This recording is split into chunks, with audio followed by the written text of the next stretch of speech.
주님의 평화와 함께하기를 축복합니다. 타산 선생, 정약용 선생 산문집에 나오는 글을 하나 소개합니다. 괴로움에서 즐거움이 생겨난다. 괴로움은 즐거움의 뿌리다. 즐거움에서 괴로움이 생겨난다. 즐거움은 괴로움의 씨앗이기도 하다. 괴로움과 즐거움이 서로가 서로를 낳는 것은 음과 양, 서로의 근원이 되는 것과 같다. 통달한 사람은 그런 이치를 깨닫는다. 괴로운 것, 즐거움이 서로 의존하고 있음을 알 수 있다. 좋았다, 나빠졌다는 운수를 헤아려 상황에 적응하는 나의 마음가짐, 항상 보통 사람의 마음과는 반대가 되게끔 한다. 그런 까닭에 괴로움과 즐거움이 둘은 그중 하나가 다른 하나를 견제를 하게 하며 어느 한쪽이 극성해지는 것을 막는다. 마치 물건이 흔하면 비싸게 사들이고 물건이 귀하면 싸게 내다 팔아 물가를 항상 고르게 유지하는 경수찬의 상평법과 같다. 조선시대의 하나의 통화정책을 말합니다. 시중금리를 통해서 통화정책을 물가를 조절했던 걸 말하고 있죠. 이것이 괴로움과 즐거움에 대처하는 방법이다. 내가 처음 서울 장안에 있을 적에는 벼슬이 있었을 때는 항상 마음이 벼슬이 있었지만 울적하고 갑갑했는데 다산에서 살게 된 뒤로는 저 강진 저 바다 땅끝에 이 산속에 거기에서 살게 된 뒤로는 안개와 노을을 구경하고 꽃과 나무를 즐기면서 귀양살이의 시름을 훨훨 잊게 되었다. 이는 괴로움에서 즐거움이 생겨나기 때문이다. 얼마 뒤에 강진의 병마우후 이중엽이 이 깊은 산속으로 나를 찾아왔다. 나를 만나고 돌아가서는 날마다 편지를 보내는가 하면 때로는 바다에서 뱃놀이를 하거나 말을 타고 봄놀이를 하자며 달마다 한 달에 한 번씩 나를 찾아왔는데 이처럼 함께 지낸 것이 이제 3년이 다 되었다. 그런데 이제 임기가 끝나 이곳을 떠나게 되었기에 그를 위해 술을 마련하고 작별을 구한다. 지금 이후로는 비록 내게 먹과 종이가 있으면 누구와 글을 주고 받겠으며 이 골짜기로 말을 타고 나를 찾아올 사람이 다시 또 누가 있어야 생각하니 슬프기 그지 없다. 이는 또 즐거움에서 괴로움이 생겨나는 것이다. 그러나 괴로움은 즐거움의 뿌리다. 만약 내가 살아서 한강을 건너 자기 고향을 말하죠. 고향으로 돌아가게 되고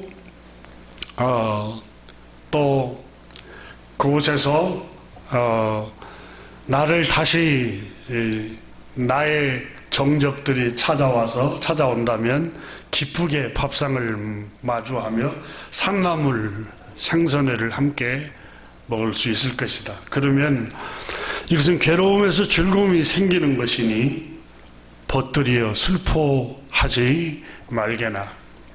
가령 우리 두 사람이 나란히 말을 타고 다니며 예전에 꿈꿔온 대로 자기 벗을 말하면서 그렇게 말합니다. 그대로 살았다면 아마 당연하게 여기고 또 방종해지거나 실증이 나고 나태해져서 또한 즐거울 줄 모르지 않았겠는가.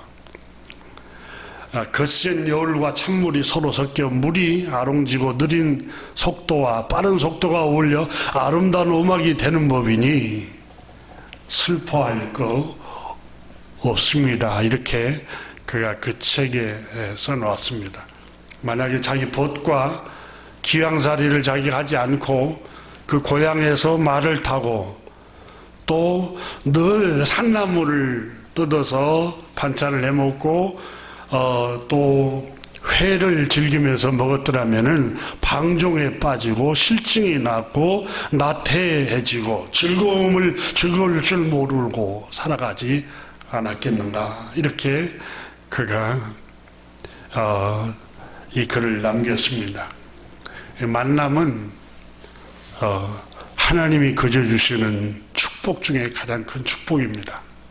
다선 선생은 누가 찾아오는 사람이 없으니까 만남이 얼마나 큰 은혜인가를 그래서 고백을 했고, 또 늘 가까이서 만나니까 귀한 줄도 모르고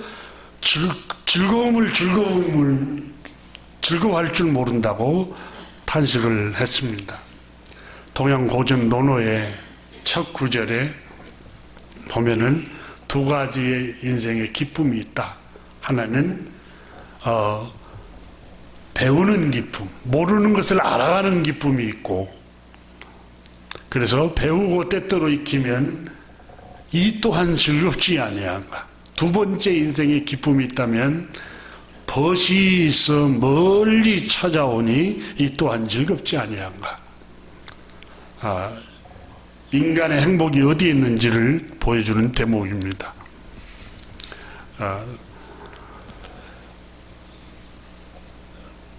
모르는 것을 알아가고 또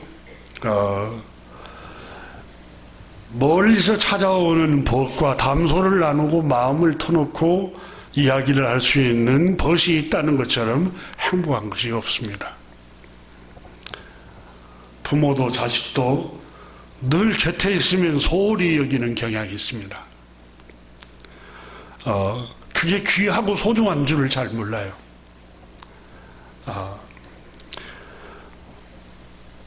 그러나 떨어져 있어 봐야 귀하고 소중하고 정말 행복한, 가까이 있는 삶이 너무 행복하구나.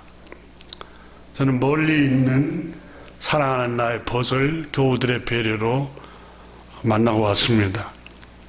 그 벗들이 나의 자녀들이었습니다. 마음을 터놓을 수 있고 정을 나눌 수 있고 얼마나 반갑고 행복한 벗인지 정말 가슴이 벅찼습니다. 어느 무더운 여름날이었습니다. 오늘 본문에 아브라함이 마물의 상소리 나무 밑에 쉬고 있었습니다. 멀리서 세 사람이 자기 집을 향해서 걸어오고 있었습니다. 아브라함은 너무 무더워서 상소리 큰 나무 그늘 밑에서 쉬고 있었습니다. 찜통 더위인데 멀리서 세 사람이 지친 모습으로 걸어오고 있었던 것입니다. 아브라함은 달려나갔습니다. 그리고 이 세 사람에게 벗들이요, 목마를 텐데 저희 집에 잠깐 들려서 시원한 물을 내가 대접하고, 또 배고플 텐데 시장할 텐데 빵과 고기를 제가 가지고 와서 당신들의 배를 채울 수 있도록 하겠습니다. 저희 집에서 피곤한 몸을 쉬었다가 가십시오. 이렇게 달려나가서 먼저 말을 건네고 먼저 인사를 하고 또 식사 대접을 하겠다고 말을 합니다. 이런 낯선 땅을 지나는 사람들은 밝은 미소만 지어줘도 행복을 느낍니다. 또 말을 먼저 걸어주는 것만 해도 행복을 느낍니다. 저는 지난 2달 동안 자녀들과 함께 보내는 동안 마음이 너무 흡족하고 따뜻했습니다. 정성스럽게 대하는 아이들의 모습. 제가 저희 막내가 아빠 엄마를 초청해서 식사를 대접하고 싶다는 한 부부가 계신다고 하기에 저거 알지도 모르는데 그래도 아버님 어머님을 식사 대접하겠다고 하니까 한번 방문하면 어떡할까요? 해서 한 번도 뵙지도 않았는데 형제미 부모님이 찾아왔다고 말해서 저희 부부가 초청해서 초청받아서 갔습니다. 두 부부는 일을 하고 있었던 부부인데 두 분 다 굉장히 저희를 융숭하게 대접을 했습니다.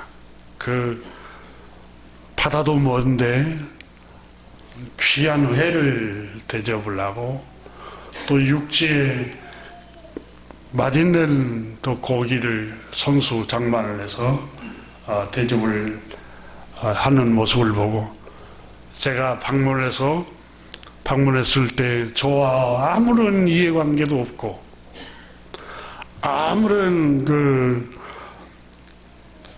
그런 관계도 아닌데 이렇게 식사를 대접해주고 환대해주고 또 이렇게 인사를 건네주고 평안히 여기 계시는 동안 쉬었다 가시라고 축복을 해주는 모습을 보고 창세기에 나오는 오늘 본문에 나오는 이 천사들 아브라함을 보는 것 같은 느낌을 받았습니다. 낯선 땅인데 어마어마한 위안이 되었습니다. 성령 하나님은 요한복음 14장에 위로자라고 보혜사라고 말하고 있습니다. 보혜사. 근데 정말 큰 위안이 됐습니다. 마음에. 캐나다 정말 공기도 맑고 청정하고 깨끗합니다. 녹지 산맥이 있어서 설산이 둘러 있습니다. 아이들이 저희를 데리고 와서 트레킹을 하자고 해서 제가 몇 번 거절했습니다. 곰이 나오니까 곰에게 잡혀 뭐 교회도 못 올 것 같고 또 자녀들 보니까 내가 몇 번 거절을 해서 그래서 아빠가 너무 두려웠는데 곰 스프레이를 2개를 사가지고 저희를 데리고 트레킹 코스를 갔습니다. 그런데 다행히도 눈 오는 계절에는 곰이 거의 나타나지 않는다고 합니다. 그래서 자연 환경과 풍경이 너무 아름다운데 그런데 마음에 그게 마음을 고요하게 만들고 풍경이 또 잔잔하게 만들지만 한쪽이 텅 빈 마음이었습니다. 그런데 어느 날 이 낯선 땅에 갔는데 이 부부가 저희를 식사를 초대해서 대접을 하면서 이런저런 얘기를 나누게 되었습니다.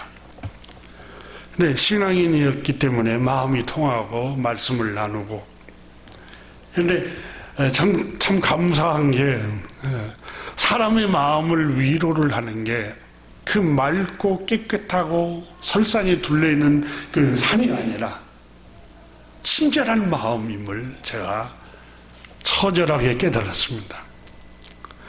세상에서 가장 사람 마음을 풍요롭게 하고 사람 마음에 위안을 주고 사람 마음을 풍성하게 해주는 게 친절한 사람들입니다.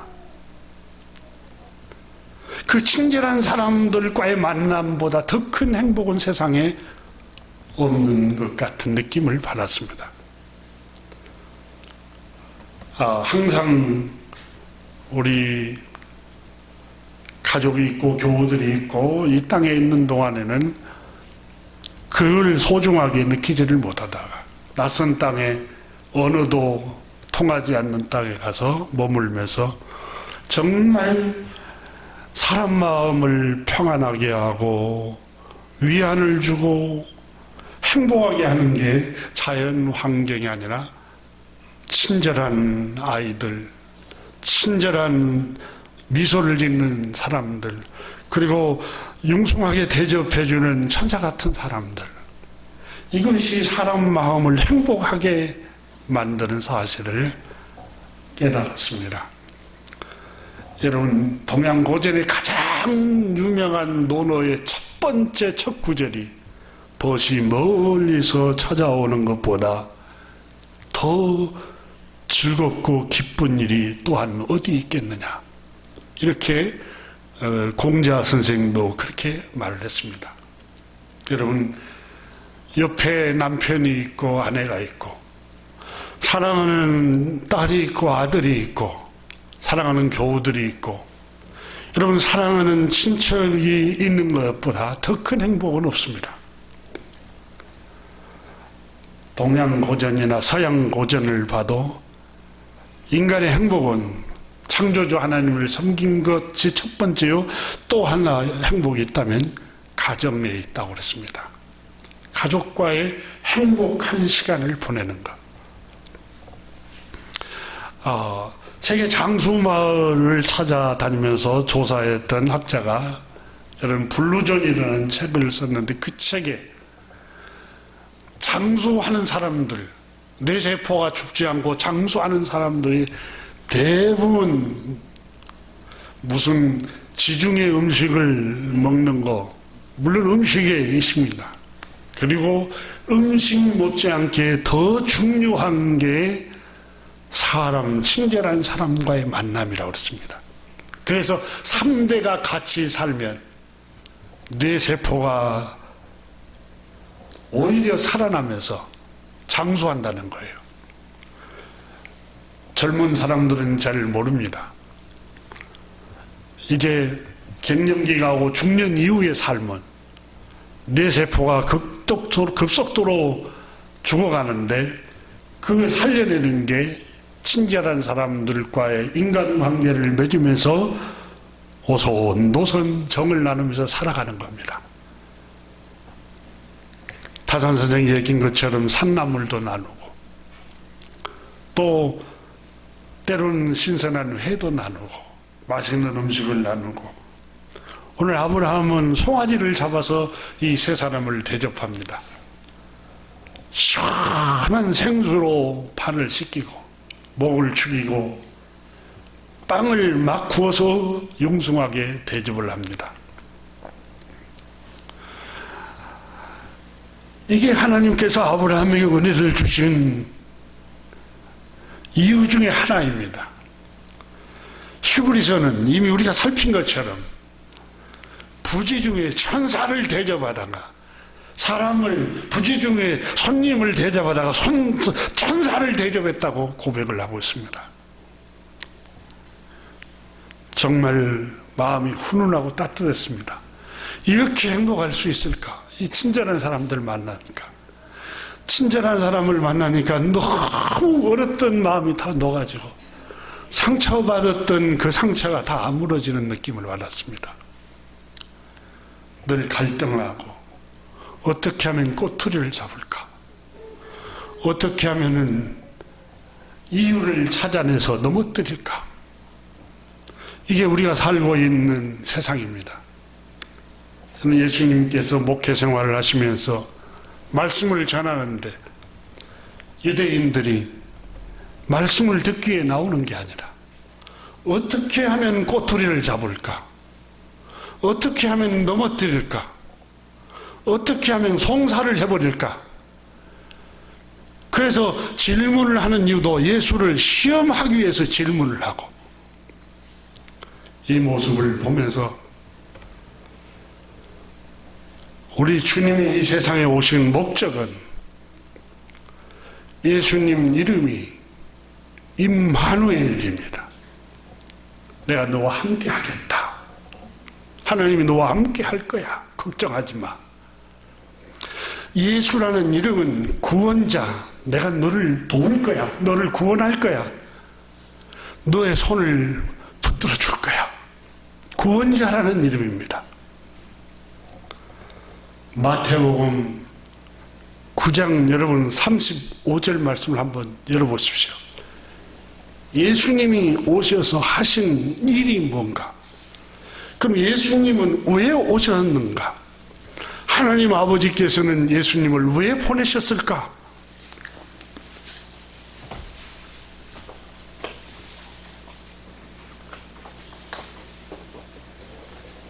제가 교회를 오면서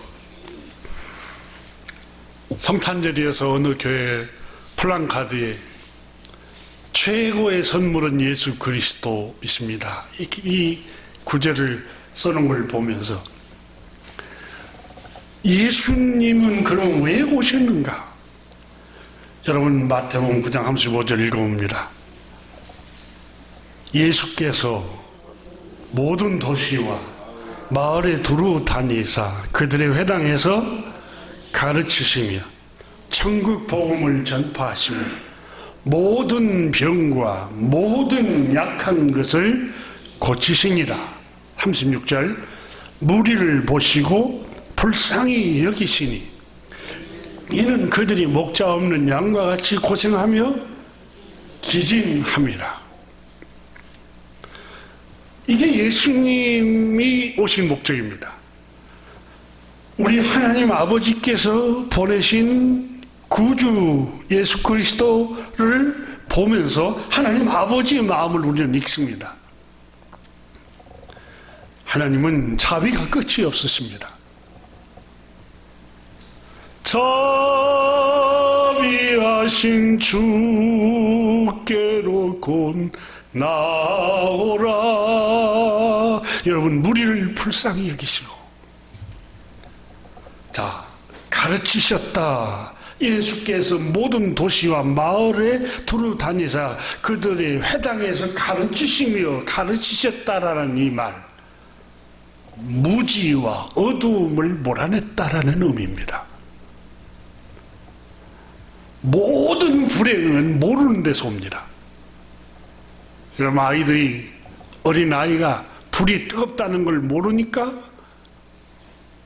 불에 달궈진 쇠를 손잡다가 불구가 되기도 하고, 칼이 무섭다는 걸 모르니까 또 칼로 베기도 하고, 모든 불행은 무지에서 옵니다. 여러분 왜 전문 의사가 되고 변호사가 되고 근데 왜 통일교에 빠집니까? 왜 신천지에 빠지고 왜 이단에 매몰돼 가지고 거기에 있습니까?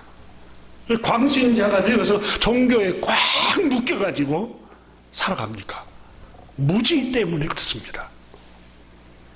여러분 유대인들 하나님을 잘 믿고 첫 번째 계명이 무엇입니까? 물어볼 때 목숨을 다하고 성품을 다하고 힘을 다하고 하나님 주 너의 하나님을 사랑하. 그들은 하나님을 사랑했습니다. 바리새인들, 유대인들은 부모에게 드릴 것도 하나님께만 다 드려버리면 된다라고 생각하면서 헌신했고 헌금을 물불을 가리지 않고 했던 사람들 유대인들입니다. 안식일을 지키기 위해서 불을 피우지 않는 유대인들입니다. 근데 그들은 왜 구원을 못 받았을까요? 로마서 9장을 이미 우리 공부했습니다. 그들은 열심은 있었으나 지식이 없었다. 로마서 9장에 바울 선생님이 그 얘기를 하고 있지 않습니까? 그러니까 무지와 이 어두움, 가르치셨다라는 말은 무지를 깨우쳤다는 거예요. 유대인들은 마치 안식일을 위해서 7일을 사는 것 같이 종교생활을 했습니다. 안식일을 범하면은 천지가 무너지는 것처럼 하나님께 죄를 범한 것처럼 생각했습니다. 예수님은 그 안식일도 사람에게 안식을 주기 위해서 만들었지 안식일 자체를 위해서 사람을 지으신 게 아니다라고 가르쳐 주셨습니다. 근데 안식일을 범하면 유대인들은 돌로 쳐 죽여버릴 정도로 정죄를 했습니다. 그때 안식일을 주신 목적을 잃어버린 거예요. 사상이나 종교의 이념이나 사상에 매여가지고 하나님이 그 계명을 주신 본래 의미를 잃어버린 거예요. 무리를 주님께서 불쌍히 보시고 가르치셨습니다. 무엇이 하나님의 뜻인지, 무엇이 자비하신 하나님이 원하시는 것인지,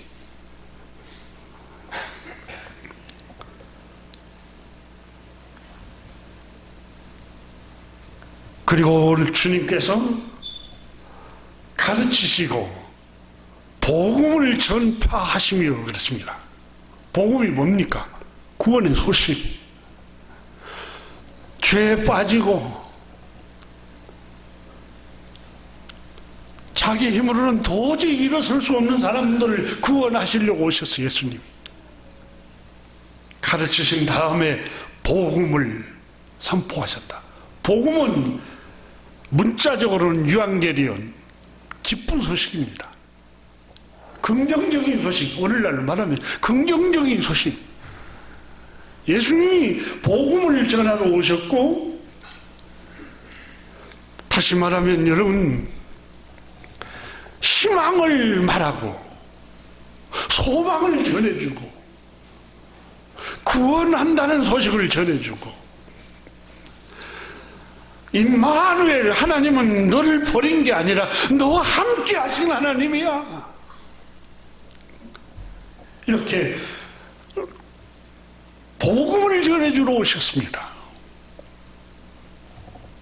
헐뜯고 정죄하고 죄인 취급하고 이를 돌을 던지려고 한 게 아니라 예수님은 복음을 전하러 오셨어요. 복음을.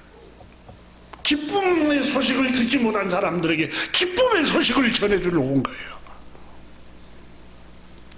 긍정적인 소식, 희망의 소식. 예수님은 여러분 부활의 소식을 전해주려고 오신 거예요. 이 세상에 가장 큰 슬픔이 있다면 이별입니다. 이별보다 더 큰 슬픔은 세상에 없습니다. 여러분, 내가 가장 소중하게 사랑했던 사람들하고 이별한다고 생각해 보세요. 그 고통을 못 이겨서 자살하는 사람들이 많습니다. 생을 포기합니다. 제가 말씀을 묵상하다가 주님을 찬양하고 주님 앞에 경배할 수밖에 없는 것은, 주님께서는 우리 인간을 부부관계를 이별을 시키고 부모와 자식관계를 이별을 시키고 사랑하는 교우들과 이별을 시키는 게 뭡니까? 죽음입니다. 죽음. 이 죽음보다 더 큰 슬픔은 세상에 없습니다.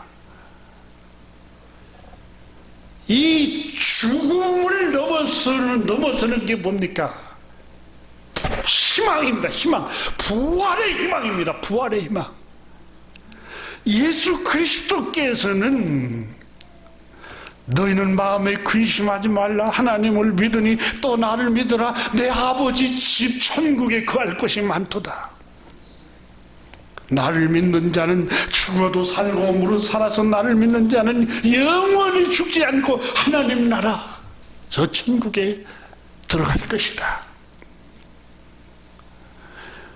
여러분, 소망을 주시고 희망을 주신 거예요.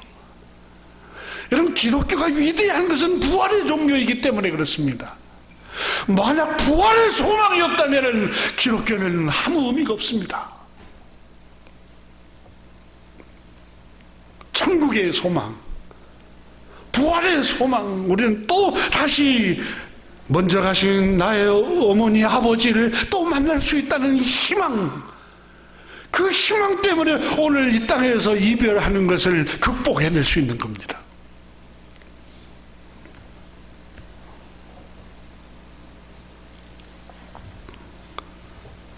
기쁨의 소식, 희망의 소식, 여러분, 인생은 짧습니다. 정말 짧습니다.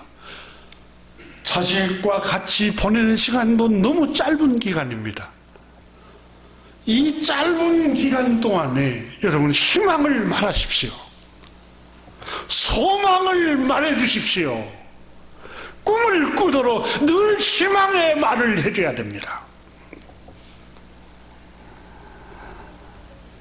예수님께서는 복음을 전파하러 오셨다고 그랬습니다.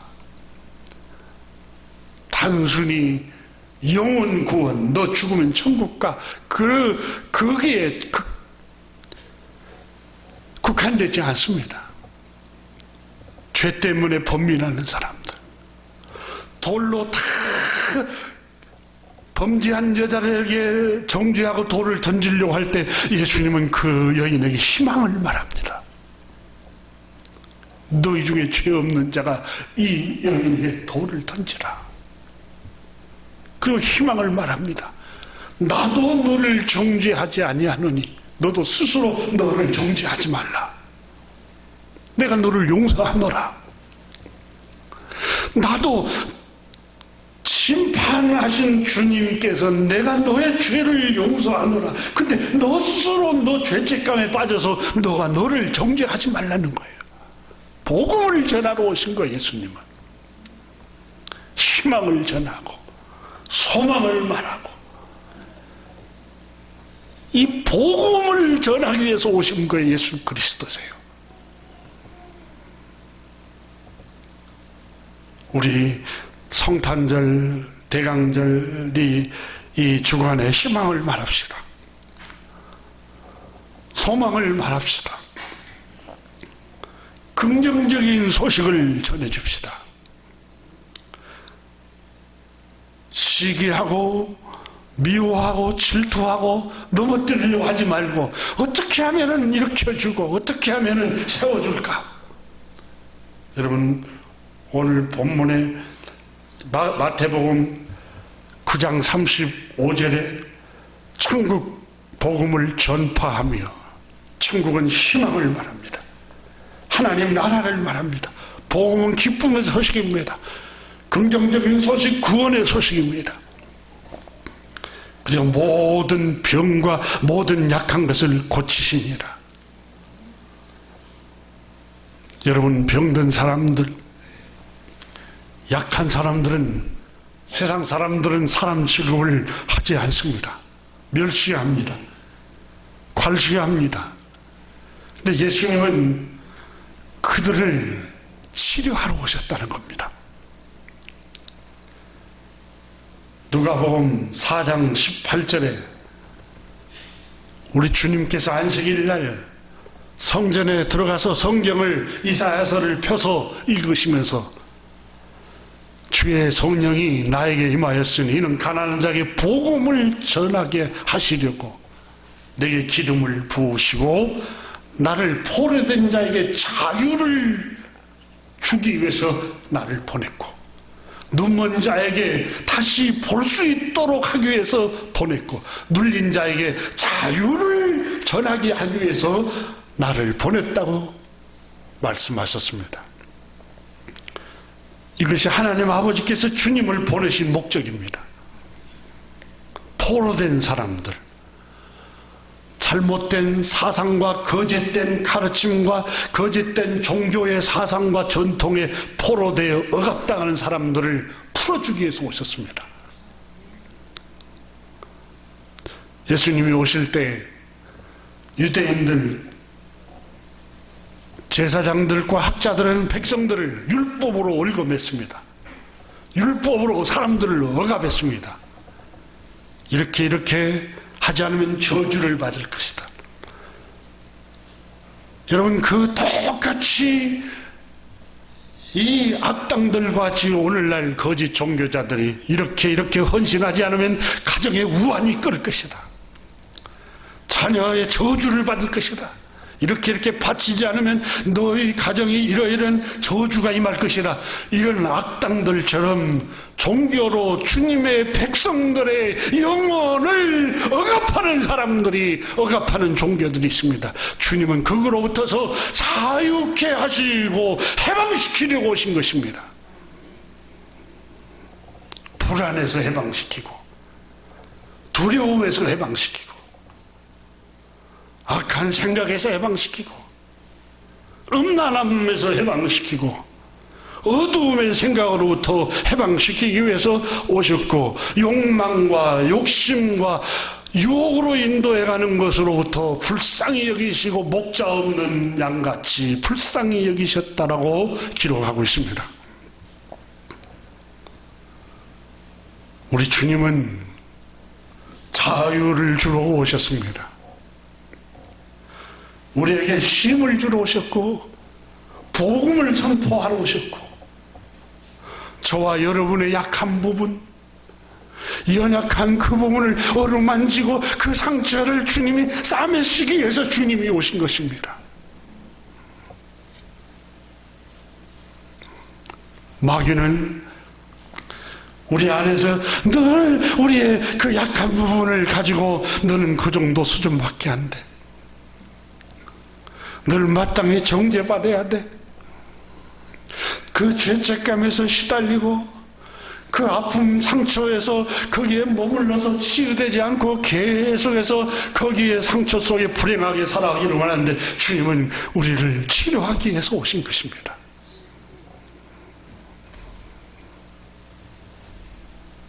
요한복음 20장 21절에 부활하신 주님께서 제자들에게 나타나서 너에게 평강이 있을지어다, 그리고 하신 말씀이 아버지께서 나를 보내신 것 같이, 아버지께서 나를 세상에 보내신 것 같이.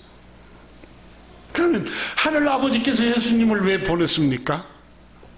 아버지께서 나를 보내신 것 같이 나도 너희를 보내노라 이랬습니다. 그러면 아버지 하나님이 예수님을 왜 보냈습니까? 무지로부터 가르치서 깨닫게 하시고 복음을 선포하시고 약한 것들과 병듦을 치료하시려고 보내셨습니다. 아버지께서 나를 보내신 것 같이 나도 너희를 보내노라, 이렇게 말씀하셨습니다. 여러분, 예수님이 오셔서 더러운 귀신을 쫓아냈습니다. 더러운 생각, 더러운 마음, 더러운 말, 우리를 유혹하게 하는 더러운 생각들이, 그 귀신이 우리 마음에 붙어있지 못하도록 하기 위해서 예수님이 오셨고, 모든 병, 모든 약한 것이 우리를 지배하지 못하도록 하기 위해서, 우리를 건강하도록 하기 위해서 오셨습니다. 복음을 전하고 희망을 전하고 사랑을 전하고 소망을 전하고 긍정적인 소식, 믿음의 소식을 전하기 위해서 오셨습니다. 아버지께서 나를 보내신 것처럼 나도 너희를 보내노라.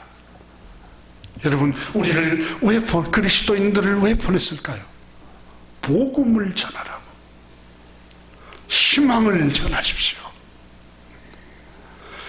소망을 전해주고 긍정적인 소식을 전해주고,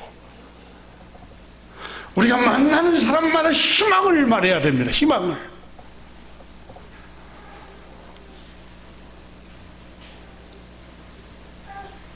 억압된 사람들에게 자유를, 묶인 사람들을 풀어주도록 해야 됩니다. 여러분, 종교의 가르침으로 사람을 억압하는 것, 하나님의 뜻이 아닙니다. 자유를 억압하고 인권을 유린하고 종교의 이름으로, 기독교의 이름으로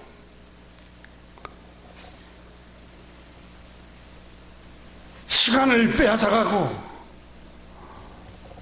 물질을 합법적으로 빼앗아가는 거짓된 목사들, 거짓된 종교나 사상이나 전통이나 관습으로부터 우리를 자유케 하시려고 주님이 오신 겁니다. 우리는 주님 말씀하셨습니다. 진리가 너희를 자유케 하리라. 하나님의 말씀을 통해서 우리는 자유를 얻어야 합니다. 그런데 가르침을 받을수록 우리를 종교에 억압하게 만들고, 새벽기도 안 나오면 큰일 날처럼 저주받을 것처럼 말하고, 주일 안 지키면 무슨 저주가 임할 것처럼 말하고, 헌금을 안 바치면 무슨 저주가 가정에 우환이 있을 것처럼 말하고, 이런 여러분 이 억압으로부터서 우리를 자유케 하기 위해서 그리스도께서 오신 거예요. 유대인들은 그걸 통해서 억압했어요. 하나님의 백성들을 못 살게 굴었어요. 그와 똑같이 오늘날 종교를 가면을 쓰고 또 백성들을 억압하는 사람들. 여러분 마태복음 10장을 같이 한번 열어보십시오. 1절에 보면 예수님께서 목회자를 보내신 목적이 있습니다. 읽어봅니다. 예수께서 그 12 제자를 부르사 더러운 귀신을 쫓아내며 모든 병과 모든 약한 것을 고치시는 능력을 주시니라. 여러분, 더러운 귀신을 쫓아내며 제자들을 부르사 더러운 귀신을 쫓아내기 위해서 불렀다는 거예요. 우리는 이런 생각이에요. 정신적으로 이상 증세를 보이는 게 더러운 귀신 들렸다라고 생각하는데 그렇지 않습니다, 여러분. 사람은, 인간의 뇌는 한계가 있습니다. 정신의학자들이 뇌라고 그러잖아요. 스트레스가 너무 압박을 받으면은 이 뇌의 신경이 제 역할을 못하고 교란을 내버려요. 교란 역할을. 그 분열이 일어나는 거예요. 정신분열이. 때문 정신분열 환자들이 스트레스가 너무 많은 사람들이 그러는 거예요. 여기서 더러운 귀신들, 이 귀신이라는 말 앞에 형용사가 붙은 게 더러운이라는 말이 붙어요. 이 귀신의 특성은 더럽습니다. 여러분, 모든 우리 서양 의학이 선교사님들이 들어오기 전에 돌림병으로, 전염병으로 조선시대에 수많은 사람들이 죽어가 시체를 밖에 버렸어요.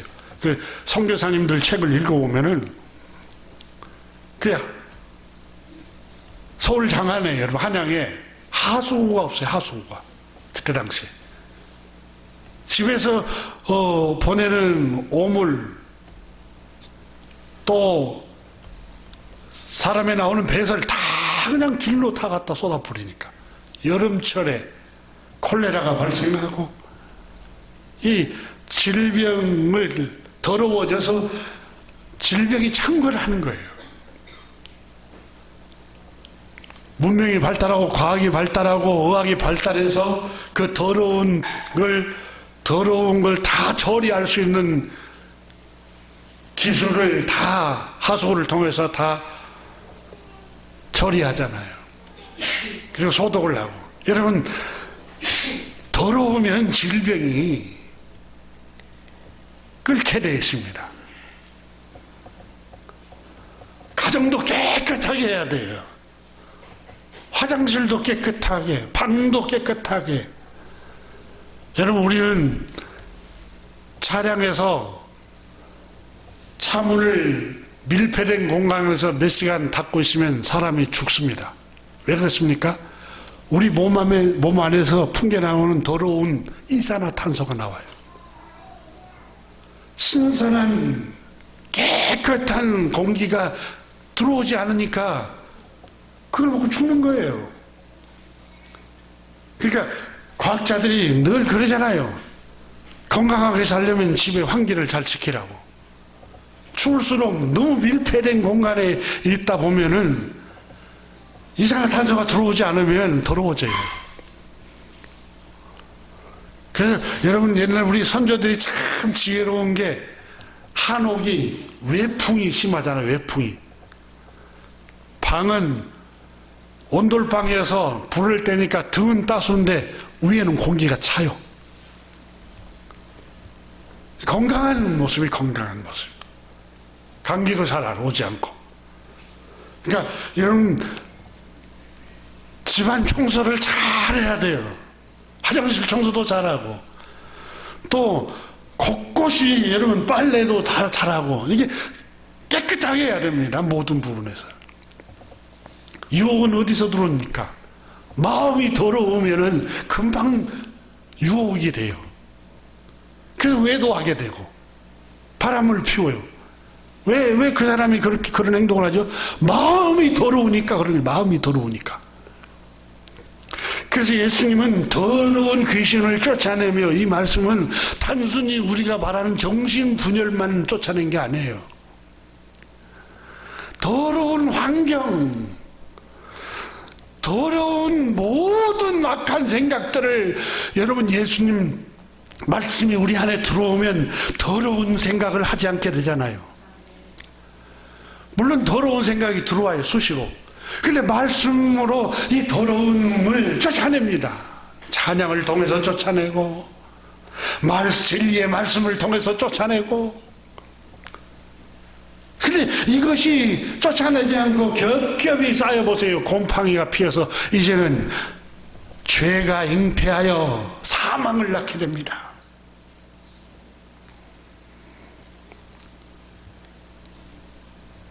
예수께서 12 제자를 부르사 더러운 귀신을 쫓아내며 그랬어요. 더러움을 쫓아내기 위해서 목회자가 필요한 거예요. 근데 목회자가 더러운 짓을 하고 있어요. 더러운 말을 하고, 더럽도록 성취를 하고,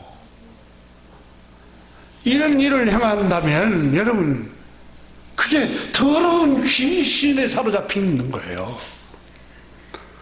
그 다음에 모든 병과 모든 약한 것을 고치는 능력을 주시니라. 이 모든 병, 약한 것에는 두 가지 종류가 있죠. 육체의 질병과 정신적인 질병이 있어요. 육체의 질병은 어떻게 보면 쉽습니다. 치료가 쉬워요. 약물만 잘 복용하거나. 정신질병은 약으로 잘 안 돼요. 여러분, 잠 못 이루는 밤을 보내봤습니까? 수없는 날 동안 슬픔에 젖어서 그 슬픔에 빠져 있어 본 날들이 있습니까? 내가 차라리 죽음을 택했으면 좋겠다, 이런 날들이 여러분이 경험해 본 적이 있습니까? 이 고통은 약물로 치료가 안 되는 거예요. 예수님께서는 이 상처와 약한 것, 병든 사람들, 이걸 주님 고치시러 제자들을 보냈고, 고치려고 주님이 그 권능을 주셨어요. 여러분, 말씀은 병을 이긴다고 나와요, 성경에. 권세 있는 말씀, 확신 있는 말씀, 믿음의 말은 그 사람을 두려움으로부터 건지고, 불안으로부터 건지고, 질병으로부터 이기게 하는 능력이 하나님의 말씀의 능력입니다. 예수님이 제자들을 보내신 목적이 약한 사람들을 고치시려고 보낸 거예요. 교회가 왜 존재하느냐? 교회는 약한 사람들을 보듬기 위해서 존재하는 거예요. 더러움을 내쫓기 위해서 존재하는 거예요. 복음을 전파하기 위해서 교회를 하나님 세우신 겁니다. 그리고 주님 6절에 제자들을 보내면서 여기저기로 가지 말고, 오히려 이방인의 길로 가지 말고 사마리아 길로도 가지 말고 이스라엘 집으로 잃어버린 양에게로 가라 그랬어요. 가까운 데부터서 복음을 전파하고, 가까운 데 있는 사람 약점을 치료해주고, 내 가까운 데에서 앓고 있는 상처와 아픔을 보듬으라는 거예요.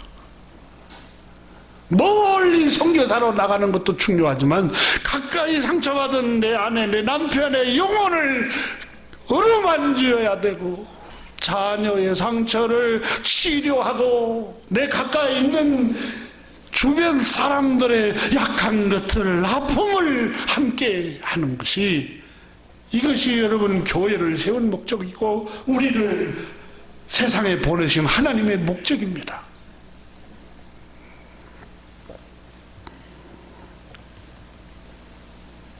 예수님은 마태복음 11장 18절에 수고하고 무거운 짐진 자들아 다 내게로 오라, 내가 너희를 쉬게 하리라. 예수님이 오신 것은 쉼을 주러 오셨어요. 쉼을 주러. 여러분이 편하게 쉬는 거 죄책감 가질 거 없어요. 주님이 여러분에게 쉼을 주러 온 거예요. 어느 아버지가 뼈가 녹도록 일하기를 원하는 아버지가 어디가 있어요? 자식이 쉼을 누리고 안식을 누리고 평안을 누리기를 원하죠. 예수님은 늘 평안을 내가 너에게 주노라. 내가 이것을 너에게 말하면 너희로 내 안에서 평안을 누리게 하려 함이라. 내가 이것을 너에게 말하면 너희를 얽어매고 너희를 자유를 억압하기 위해서 한 게 아니다. 진리, 내가 진리를 너에게 말한다. 진리가 너희를 자유를 줄 것이다.